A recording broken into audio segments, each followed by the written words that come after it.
नमस्कार। Bed time stories Babita Tripathi के किस्सा घर में आपका स्वागत है। बजी डुगडुगी खुला पिटारा, कहानियों का नया खजाना। कहानियों के नए नए खजाने के साथ मैं आपका एक बार फिर से अपने इस किस्सा घर में स्वागत करती हूँ। मेरे प्यारे बच्चों, दोस्तों और श्रोताओं, इस कहानी के माध्यम से मैं आप सभी को ये संदेश देना चाहती हूँ कि समय चाहे कितना भी कठिन क्यों ना हो, सबसे आवश्यक है धैर्य को बनाए रखना। संकट काल में धैर्य जितना अधिक हम बनाए रखेंगे, हमारा संकट का समय उतनी आसानी से कट जाएगा।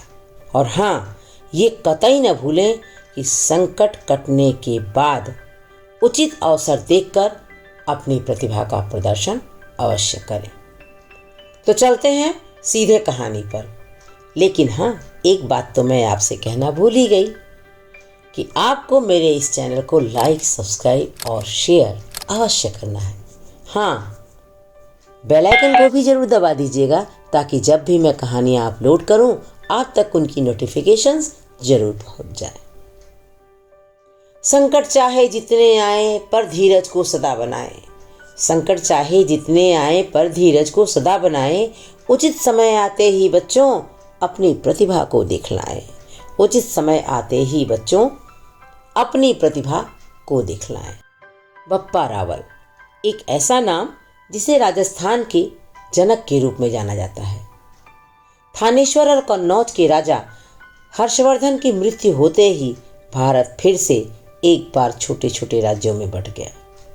प्रांतपति स्वतंत्र होकर राज्य तो करने लगे, लेकिन वे एक दूसरे से ईर्ष्या भी करते थे। अब उनमें आपसी सद्भाव भी नहीं रह गया था। इन्हीं दिनों मेवाड़ में विद्रोही भील प्रजा ने ईडर के राजा नागादित्य की हत्या कर दी। महारानी अपने 5 वर्षीय पुत्र शैलादित्य और मुट्ठी भर स्वामी भक्त सरदारों को लेकर जंगल में जा छिपी। भीलों का आतंक कम न होते देख राजगुरु ने महारानी से कहा, महारानी, शत्रुओं को हमारा पता चल गया है, हमें राजकुमार की रक्षा करनी चाहिए। फिर राजगुरु ठहर कर बोले, उचित यही है कि उन्हें किसी सुरक्षित स्थान पर ले जाऊं। आप शैल को कहाँ ले जाना चाहते हैं गुरुदेव? महारानी ने कहा, मैं त्रिकूट की पहाड़ियों के पास एक गांव में अपने परिचित परिवार में कुमार को रखाऊंगा। उनका नाम भी बदल दिया जाएगा और इस तरह कुमार को कोई पहचान भी नहीं पाएगा। यह सुनकर महारानी उदास हो गई। नन्हे से पुत्र से बिछड़ने का दुख आंसू बनकर महारानी की आंखों से बहने लगा। तब राजगुरु ने समझाते हुए कहा, महारानी, हृदय को कष्ट ना दे। यह समय ही ऐसा है कि मेवाड़ की भलाई के लिए कुमार का दूर जाना ही उचित होगा। आप आशीर्वाद दें कि एक दिन सारे राजपूत कुमार के नेतृत्व में एक झंडे के नीचे एकत्र हो सके। 5 वर्ष का बालक शैलादित्य सारी बातें बड़े ध्यान से सुन रहा था। वह बड़ा ही बुद्धिमान था। इस बिछुड़ने का महत्व वह अच्छी तरह समझता था। राजगुरु के साथ लेकिन फिर भी चलने को वह तैयार हो गया। माता को प्रणाम कर बालक शैलादित्य राजगुरु के साथ नागदा के एक ब्राह्मण परिवार में पहुंचा। ब्राह्मण को पशुओं की देखरेख के लिए एक सेवक की जरूरत थी। उसे इस बालक ने बड़ा प्रभावित किया। बालक में ब्राह्मणों को रुचि लेते देखकर राजगुरु बोले, यह बालक बड़ा ही ईमानदार और सुशील है ब्राह्मण देव। इसे आप अपने यहाँ रख लेंगे तो मैं निश्चिंत हो जाऊंगा। ब्राह्मण ने शैलादित्य को अपने पास बुलाया। प्यार से उसके सिर पर हाथ फेरते हुए पूछा, बेटे, तुम्हारा नाम क्या है? इससे पहले कि शैलादित्य कोई उत्तर देते, राजगुरु तपाक से बोले, बप्पा। बप्पा है इसका नाम। प्यार से हम इन्हें बप्पा रावल कहते हैं। अपनी लगन, परिश्रम और ईमानदारी से जल्दी ही बप्पा ने ब्राह्मण और ब्राह्मणी का हृदय जीत लिया। वे बप्पा को बहुत चाहने लगे। पहाड़ की तलहटी में पशुओं को चराने और भी बालक आते थे। इनमें से देव और बालिया से बप्पा की बड़ी गहरी दोस्ती हो गई। जब गायें चरा करती थीं, तब ये तीनों बालक निशानेबाजी, तलवारबाजी और कुश्ती का अभ्यास करते। बप्पा बहुत जल्दी इन सभी विद्याओं में इतने कुशल हो गए कि उनके मित्र उन्हें अपना सरदार मानने लगे। ये सब करते करते बालकों के दिन पंख लगाकर उड़ने लगे। बप्पा सुशील स्वभाव का था। उसी पहाड़ी की तलहटी में महात्मा हारित रहते थे। एक दिन उनकी दृष्टि बालक बप्पा पर पड़ी। वह बप्पा के रंग रूप और विद्वता से इतने प्रभावित हुए कि बप्पा के कारण ही उन्होंने सभी बालकों को शिक्षा देना आरंभ कर दिया। बप्पा जब 15 वर्ष का हुआ तो एक दिन अचानक विद्रोह कर बैठा और अपने मित्रों से बोला, साथियों, मैं आजीवन इस तरह छिप कर नहीं रह सकता। मैं अपनी माता से मिलने जा रहा हूँ। देव और बालिया ने उसे बहुत समझाया और कहा कि ऐसा जोखिम उठाना ठीक नहीं है, पर वह न माना। अंत में दोनों मित्र बोले, ठीक है, यदि तुमने ठान ही लिया है जाने का तो हम भी तुम्हारे साथ चलेंगे। जंगल, पहाड़, नदी, नाले पार करके बप्पा और उसके मित्र माँ के पास पहुंच गए। महारानी अपने किशोर पुत्र को देखकर खुशी से फूली नहीं समाई। उचित अवसर पाते ही उन्होंने अपने बप्पा को सभी घटनाओं के बारे में सच्चाई से बताया और जंगलों में छुपे रहने का कारण भी बताया। उन्होंने कहा, बेटा, चित्तौड़ के राजा मोरी मेरे भाई हैं। अब तुम बड़े हो गए हो। मेरी इच्छा है कि तुम उनके पास जाकर अपना नाम उजागर करो, अपने गुणों का प्रदर्शन करो और अपने पूर्वजों का खोया सम्मान फिर से प्राप्त करो। ऐसा ही होगा माता।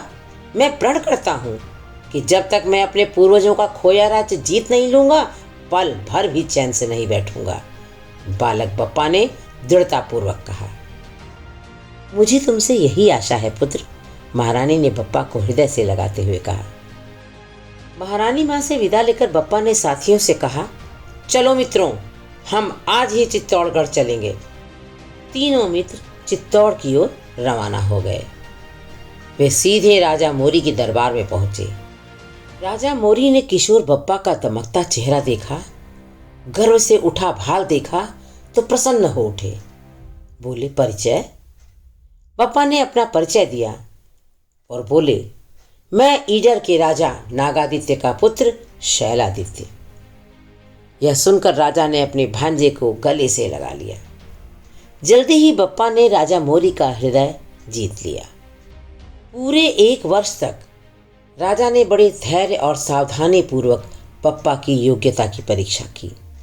हर तरह से बप्पा को योग्य पाकर उन्होंने उनको जागीर प्रदान कर दी और उसे अपने मंत्रिपरिषद का सदस्य भी बना लिया। कुछ समय बाद बप्पा राजा का विश्वास पात्र बन गया। एक दिन राजा मोरी ने बप्पा से कहा, बप्पा, मेरी सदा से इच्छा यही है कि तुम जैसा वीर मेरी सेना में भी हो। मामा जी, आपने वीर कहकर मुझे जो सम्मान दिया है उसके लिए मैं जीवन भर आपका आभारी रहूंगा। मेरे तुच्छ प्राण आपकी सेवा में न्यौछावर हैं, बप्पा ने कहा। वत्स, मेरे सेनापति अब वृद्ध हो गए हैं। उन्हें जल्दी ही अवकाश प्राप्त करना है। मैं उनके स्थान पर तुम्हें अपना सेनापति नियुक्त करना चाहता हूँ। तब बप्पा ने उन्हें प्रणाम करते हुए कहा, आपकी आज्ञा शिरोधार्य मामा जी। मैं आपको कभी नहीं निराश करूंगा। निसंतान राजा मोरी बप्पा की बातें सुनकर आनंद विभोर हो गए। उन्होंने शीघ्र ही बप्पा की सेनापति की नियुक्ति का निश्चय सभी दरबारियों और सभापतियों को सुनाया। इस समाचार ने सभासदों और मंत्रियों पर तो मानो बिजली गिरा दी। वे सभी क्रोधित हो गए। एक 16 वर्ष का अनुभवहीन लड़का हमारा सेनापति? हम कतई उसकी आज्ञा का पालन नहीं करेंगे। सभी सभासदों और मंत्रियों ने कहा, हमारे राजा की बुद्धि तो भ्रष्ट हो गई है। हम अब राजा की ओर से कोई युद्ध नहीं करेंगे। वे अब नए सेनापति के भरोसे ही राज्य की रक्षा कर लें। हाँ, हम तलवार की मूठ तक नहीं छुएंगे। राजा ने हमारा अपमान किया है। सभी सभासद और मंत्री एकजुट हो गए। उनका उखड़ा उखड़ा व्यवहार राजा को कुछ कुछ अटपटा तो लग रहा था, लेकिन वे सच्चाई से अनभिज्ञ थे। इधर यह बहस हो रही थी कि अरब के शाह की सेना चित्तौड़ की सीमा पर पहुंच गई है। युद्ध की तैयारी की घोषणा सुनकर मंत्रियों के मन में तो उथल पुथल मच गई। उन सब ने तरह तरह के बहाने बनाने शुरू कर दिए। एक ने तो स्पष्ट रूप से कह दिया कि महाराज, अब हम लोग बूढ़े हो गए हैं, हमारी बाजुओं में वो दम कहाँ जो नए सेनापति के बाजुओं में है। बप्पा सबकी बातें सुन सुनकर मन ही मन क्रोधित हो उठे। मन ही मन निश्चय किया कि अब वे अरबों को हरा कर ही वापस आएंगे। अपनी सेना के साथ बप्पा चल दिए। अरबों की विशाल सेना का सामना बप्पा ने अकेले ही किया। बप्पा की भयानक मार से अरबों के पांव उखड़ने लगे, किंतु उन्होंने मैदान नहीं छोड़ा। कुछ ही दिनों में नागदा के राजा सोलंकी ने बप्पा की सहायता के लिए सेना भेज दी। इस सेना की मदद पाकर बप्पा ने शत्रु की सेना पर आक्रमण किया। एक तरफ उनकी अपनी पहली सेना भी थी। दोनों ओर से मार खाकर अरब सेना में खलबली मच गई। अरबी सिपाही सिर पर पांव रखकर भागे और बप्पा विजयी हुए। बप्पा की इस विजय ने सभी मंत्रियों का गर्व चूर चूर कर दिया। उन्होंने लज्जित होकर बप्पा से क्षमा मांगी। बप्पा ने उन्हें क्षमा कर दिया। बप्पा का मन अभी भी शांत नहीं था। उन्हें गजनी जीतकर पूर्वजों की प्रतिष्ठा जो फिर से स्थापित करनी थी, साथ ही माता को दिया वचन भी निभाना था। बप्पा ने युद्ध की फिर से तैयारी की। अवसर मिलते ही उन्होंने गजनी पर आक्रमण कर दिया। वहां का विदेशी शासक युद्ध में परास्त और बंदी हुआ। बप्पा फिर विजयी हुए। युद्ध से लौटने पर चित्तौड़ वासियों ने बप्पा का बड़े धूमधाम से स्वागत किया। चारों ओर दिए जलाए गए, खुशियां मनाई गईं, लोग उनकी जय जयकार करने लगे। अब वे राजपूतों के चहेते सेनापति बन गए थे। अब बप्पा युवा थे। एक दिन राजा मोरी ने अपने सभासदों को बुलाकर कहा, मैं बूढ़ा हो गया हूँ, अब मैं अपना राजकाज बप्पा को सौंपना चाहता हूँ। सबने राजा का सहर्ष समर्थन किया। शुभ मुहूर्त देखकर राजा ने बप्पा को सिंहासन पर बैठाया। उन्होंने आशीर्वाद देते हुए कहा, पुत्र, चित्तौड़ को तुम जैसे वीर, ओजस्वी और होनहार शासक की आवश्यकता है। तुम्हारे हाथों राज्य की बागडोर सौंपकर आज मैं निश्चिंत हुआ। बप्पा ने उनके पद की धूल मस्तक से छुआते हुए कहा, महाराज, मैं आपको कभी निराश नहीं करूंगा। सिंहासन पर बैठते ही बप्पा ने आसपास के सभी राजाओं को चित्तौड़ आमंत्रित किया। उन सब से देश की रक्षा करने का अनुरोध किया। यह भी कहा कि देश को सुरक्षित रखना है तो हमें एक होना पड़ेगा, सारा द्वेष भाव मिटा देना होगा। आमंत्रित राजाओं ने बप्पा की बात का समर्थन किया और स्वेच्छा से उनकी अधीनता स्वीकार कर ली।